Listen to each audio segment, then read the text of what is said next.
Capítulo tercero. Referirse al descubrimiento del Perú. Hay entre la Nueva España y el Perú un estrecho de tierra de 18 leguas por el cual deja el Perú de ser isla,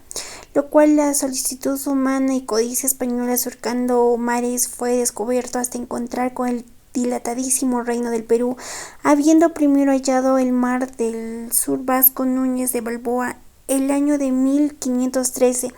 El Fernando de Magallanes halló su estrecho para pasar en el año de 1513. Dura el estrecho 100 leguas de largo y 2 de ancho. Pasaron por medio del Perú del estrecho de Magallanes hasta la Nueva España, unas montañas y sierras las mayores de todo el mundo que tienen de largo 2000 leguas. En los extremos del estrecho de la tierra hay 2 ciudades con sus puertos. La de la parte septentrional se dice nombre de Dios puesta al mar océano occidental, llamado así, que es la parte del norte. Y al mar del sur está la otra ciudad, que es Panamá.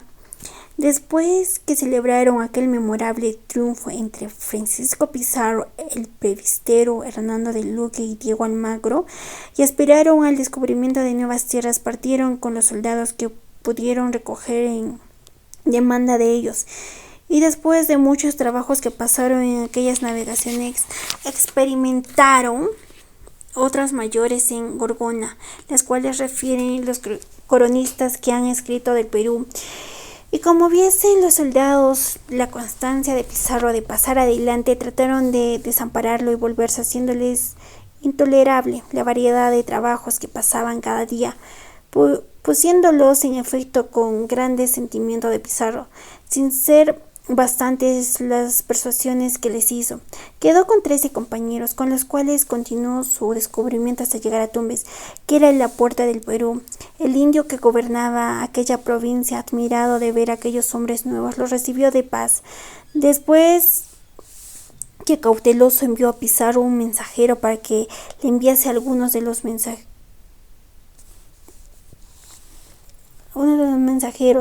dijo: compañeros, que quería comunicarlos, a lo cual fue Pedro de Candia, griego de nación y natural de Candia, acompañado solo de un moreno, y llegando cerca de los indios, le echaron un león y un tigre feroces para que los despedazasen. Mas acercándose a Pedro de Candia, rindieron su braveza al pie de la cruz que en la mano traía. Asombrados los indios de aquel portentoso, hicieron grande aprecio de aquellos hombres y regalaron a Pizarro con manjares y frutas de la tierra. Quedaron todos muy contentos. Aquí tuvieron los españoles la primera noticia de los incas del Cusco, y viendo Pizarro la poca comodidad de mantenerse allí, determinó volver a Panamá, como lo hizo, dejando allí 2 de sus 13 compañeros para que aprendiese la lengua, a los que mataron después. Llevó Francisco Pizarro varios frutos de aquella tierra, y también aquellos carneros de que abundaban en el Perú, que asemejan a los camellos, y aconsejando en Panamá de Diego de Almagro y los más de sus allegados, partió para España a pedir al rey la pacificación de los descubrimientos, gozoso y esperanzado de volver con el mando a gozar de la riqueza de que ya tenía bastante noticia, digno premio de tan inmensos trabajos como tuvo en 3 años que gastó en estos descubrimientos, comenzándose a llamarlo descubierto el Pirú, porque la primera provincia de este reino que descubrieron los españoles era nombrada por los indios Virú, y por el cacique de aquella que tenía el mismo nombre, Virú. Fue bien despachado Francisco Pizarro en España, pues adquirió títulos honoríficos a cargo de gobernador adelantado de aquella conquista, a la que intitulaban Nueva Castilla. No se olvidó de sus 2 compañeros, pues también adquirió para don Hernando de Luque la elección de obispado de Tumbes, a quien se le procuraría con brevedad el despacho de sus bulas, y para Diego de Almagro la alcaldía de Tumbes, adelantándose estas nuevas y publicándose en la ciudad el nombre de Dios, cosa que sintió mucho Diego Almagro, y se quejaban libremente de don Francisco Pizarro, diciendo que le daban mal pago y que era poca honra para lo que se le debía el alcalde de Tumbes, y que cuando no se hubiera fiado en su amigo el rey le conociera y entendiera lo que había gastado y trabajado, no le hicieron menos mercedes y que no quería compañía con nadie. Hernando de Luque con la elección para el obispado estaba contento. Decíale que suya era la culpa, pues tanto había porfiado la jornada de don Francisco Pizarro, pues fuera mejor que hubiera ido un tercero, pero no aprovechando y queriendo taparse de todos, se fue a las minas muy sentido, y este fue el origen para pérdida lamentable que después sucedió de aquestos dos capitanes. Salió de la barra de Sanlúcar don Francisco Pizarro con sus soldados, trayendo a sus compañeros 4 hermanos. El principal, Hernando Pizarro, hombre de gentil persona, hijo de legítimo del capitán Pizarro, padre de todos, que murió en el cerco de Maya, y Juan Gonzalo Pizarro, como lo eran también Francisco Pizarro y a Francisco Martín de Alcántara, hermano de madre. Fue navegando con un buen tiempo hasta tomar Santa Marta, y a toda priesa pasó a nombre de Dios, a donde sacó a tierra 125 castellanos. Sus compañeros don Hernando de Luque y Diego de Almagro le fueron a ver y le recibieron muy bien. Y fue cierto que a solas Diego de Almagro se quejó de la poca cuenta que con él había tenido, pues siendo todos una misma cosa, no fuera razón de dejarse fuera solamente la alcaldía de Tumbes, acordándole la amistad tan antigua de entrambos, el juramento de guardarla. Los trabajadores padecieron y muchos de su hacienda puesta en aquella demanda. Don Francisco Pizarro les satisfazó prudentes razones. De este modo, en medio de reconcilios, se fueron a Panamá, pero el descubrimiento de Diego de Almagro se acrecenta con haber 4 hermanos de Francisco Pizarro, que le parecía habían de ocupar cualquier lugar y ser impedimento a la voluntad de don Francisco Pizarro. Cuando le tuviese muy buena para continuar la amistad antigua con la pasada sinceridad, y le ofendía mucho más la arrogancia de Hernando Pizarro, que juzgaba por nombre hinchado. Llegó pues Francisco Pizarro a Panamá, donde fue recibido con general contento de todos, y con su fin de dar principio a la empresa, citó vivamente a Diego de Almagro, de quien dependía todo, porque otro ninguno no tenía dinero ni crédito, así pasaba todo por su mano. Diego de Almagro, con la pasión que tenía, trató de hacer compañía con el contador Alonso de Cáceres y Álvaro de Guigó, y esto fue para darle pesar a Francisco Pizarro, y para que él y sus hermanos conocieran mejor la necesidad que de él tenían, o porque realmente se querían apartar de ellos o impedirles con esto la jornada. Pero fue tanto lo que le apretaron el licenciado Gaspar de Espinosa, hoy de la Audiencia de la Isla Española, que allí se hallaba la razón, y el electo don Hernando de Luque, que el uno por la necesidad que tenía y el otro porque verdaderamente era hombre de ánimo generoso, se concertaron con que Francisco Pizarro dejase a Diego de Almagro la parte que tenía en Taboga, y que para sí y para sus hermanos pudiese pedir al rey merced ninguna, hasta que diese a Diego de Almagro una gobernación que comenzase a donde se acababa de don Francisco Pizarro, y con todo el oro, plata, joyas y otros bienes fuesen de dos y del electo don Hernando de Luque. En esto quieren algunos que vino Diego de Almagro. Con esto se pusieron mayor diligencia en las provisiones, pero no se olvidaron de los rencores y la insolencia de los hermanos de don Francisco Pizarro. Estando ya las cosas en orden, acordaron que Diego de Almagro quedarse en Panamá a recoger la gente que acudía de Nicaragua y otras partes. Don Francisco Pizarro se embarcó en 3 navíos con 185 castellanos y llevaron 37 caballos. Detúvose don Francisco Pizarro en la isla de las Perlas hasta recoger toda la gente, lo que iba con deseo de ver, donde pensaban todos ser muy ricos.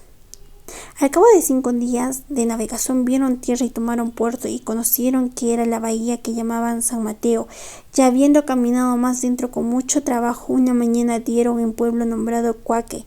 puesto entre grandes montañas donde hallaron gran despojo, porque aunque los indios tuvieran lugar de alzarlo, no lo hicieron, porque pensando que no habían hecho injuria o aquellos hombres no le harían mal, sino que se holgarían unos con otros, pero hallándose burlados, y por esto se fueron algunos al monte, tomándoles más de 2000 castellanos de oro, plata y muchas esmeraldas finas. Con la presa del oro, que fue en piezas ricas y vistosas, acordó don Francisco Pizarro de enviar los navíos a Panamá y a otros a Nicaragua para llegar gente y caballos. Y escribió a sus amigos dando noticia de la riqueza de la tierra. Voy con toda brevedad, porque no es de esta historia contar por menudo lo que otros cuentan. Lo que quedaron en Cuaque, tierra cerca de la línea equinoccial,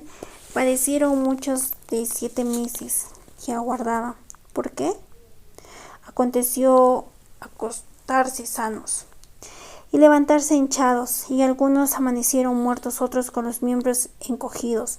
y a todos les nacían verrugas encima de los ojos y todo el cuerpo con grandes dolores. Estando un día para desamparar aquella tierra, les llegó un navío con socorro, pasaron adelante y comenzó a extenderse la fama de la venida de aquellos hombres hasta llegar a Cusco. Fueron los españoles a otro pueblo llamado Pasao, que el señor de él guardó de paz. Don Francisco Pizarro le dijo a su gente: no ofenda a la que dicen obediencia al rey de Castilla. Así sirvieron bien a los indios, a los castellanos, porque como estaban acostumbrados a servir mucho a sus señores, lo hacían con gran cuidado. Y aquí el señor de este lugar presentó a Francisco Pizarro una piedra de esmeralda para moler maíz, mayor que un huevo de paloma, porque dejase 17 indias que llevaba de otro lugar, creyendo el cacique no valía nada, y con esto el ejército se salió de Pasao, quedando muy en gracia de la gente. Sentía mucho don Francisco Pizarro haber tomado puerto tan atrás y deseaba llegar brevemente a la tierra de Tumbes, y parecíale que si hubiese llegado antes hiciera grandes efectos, pero él se engañaba y no medía bien sus fuerzas, porque la gente que tenía era poca y no sabía los grandes ejércitos que los hermanos Huáscar y Atahualpa tenían levantados por la guerra que entre ellos había en la sazón, y que si en ellos diera no pudiera dejar de perder, y esto se juzgó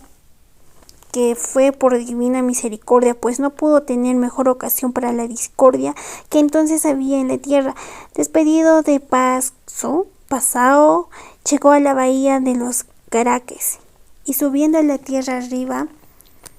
atravesó un río, y luego de un lugar de una casica donde fue bien recibido, pasó adelante, no sin oposición de los indios guerreros, y se encaminó a la provincia de Puerto Viejo.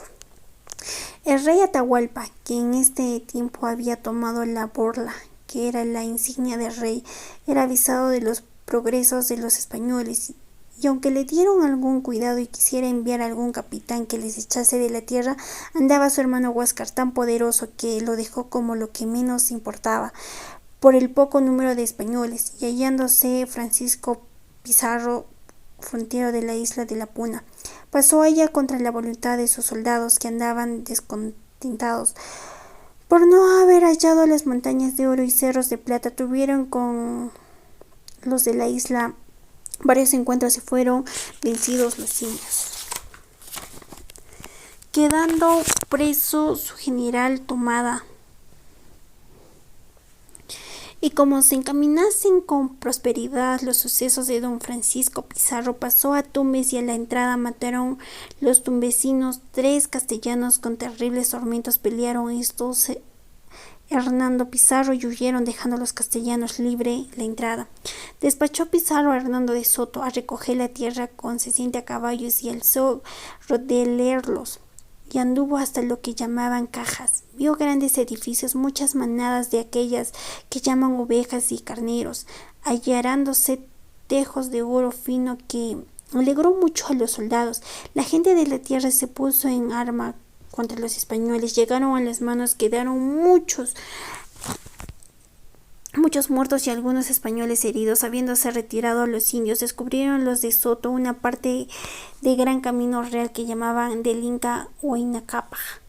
que era una obra maravillosa, como una calle ancha fabricada de piedra, con sus mesones atrechos, los cuales eran 4 que salían de la plaza de la tierra, uno para Quito, otro para Chile, otro para los Charcas y el otro para las provincias bajas hasta el pueblo de Rímac, que después se fundó en la ciudad de Lima. Y eran estas calles unas de 500 leguas y otras de 600, de 400 otra, y menos de cuarta. Causó a Soto grande admiración esta fábrica, y con los despojos que tenían se devolvieron a Francisco Pizarro. Ya se sabía entre los castellanos la gran riqueza del Cusco, y con las muestras de oro que trajo Hernando de Soto daban crédito de las promesas de Hernando Pizarro, el cual determinó fundar alguna población en aquellos valles de la provincia de Tangarala para tener pie fijo en la tierra, y esta fue la ciudad de San Miguel en las riberas del río Chila, por otro nombre Piura, y aquí fue donde se levantó el primer templo en el Perú. Aunque la ciudad, por ser sitio enfermo, se pasó a donde ahora está, entre valles frescos y llenos de arboledas. Acentrada la población de San Miguel de Piura, pasó adelante Pizarro con el resto de la gente, que eran 160 soldados. Reforzada BC a la razón de las nuevas del pasaje Atahualpa, poderoso ejército se quitó Cajamarca por la guerra con su hermano Huáscar. Por eso ordenó Francisco Pizarro al capitán Hernando de Soto que con algunos caballos fuesen a tomar Lengua. Volvió con relación de que llevaba numerosos ejércitos, que causó temor en los castellanos, viéndose tan flacos, y por la noticia que Atahualpa también tuvo de ellos, y por las diversas cosas que les referían los de Tumbes, envió un caballero de los que llamaban orejones a reconocerlos, visitándose en traje de cristiano, y fue a verse con el cacique de Puechos. Y volvió a su señor, que estaba en Cajamarca, y le dijo que aunque ellos españoles eran pocos ladrones burbudados que iban en ciertos carneros como los del Callao, por lo cual no hizo caso a Atahualpa, y se lo hizo no como debería. Y cobrando nuevos alientos, Francisco Pizarro pasó adelante, llenando dificultades de indianos, escuchando que se ponía. Finalmente, habiendo ocupado Pizarro 3 años desde que volvió de España con el cargo de gobernador, llegó a Cajamarca, donde por todos caminos injustos quitó la vida al rey Atahualpa, como se diría adelante. Después de este memorable suceso, de estas varias guerras que tuvo con los capitanes de este difunto rey, comenzaron Pizarro y los demás principales de la compañía a fundar ciudades. Fundó Diego Mora de la ciudad de Trujillo, y al año de 1535 Francisco Pizarro fundó en apreciable sitio la gran ciudad de Lima, derivado del nombre de Rímac, denominándola de los reyes, cabeza de este peruano reino, corte y silla de sus virreyes. Con estos ejemplos de la solicitud y sin igual codicia española, fue descubierto otras provincias en este nuevo mundo, pues hacia la parte de Antártida del año 1534 Pedro de Valdivia descubrió el indomable reino de Chile, a donde por impenetrable, valeroso y fuente de la se ha quedado por conquistar la provincia de Arauco, a donde en ninguna parte de esta América meridional se ha derramado tanta sangre de españoles como allí. Con que habemos dado fin a este capítulo, habiendo en él declarado brevemente el descubrimiento del Perú.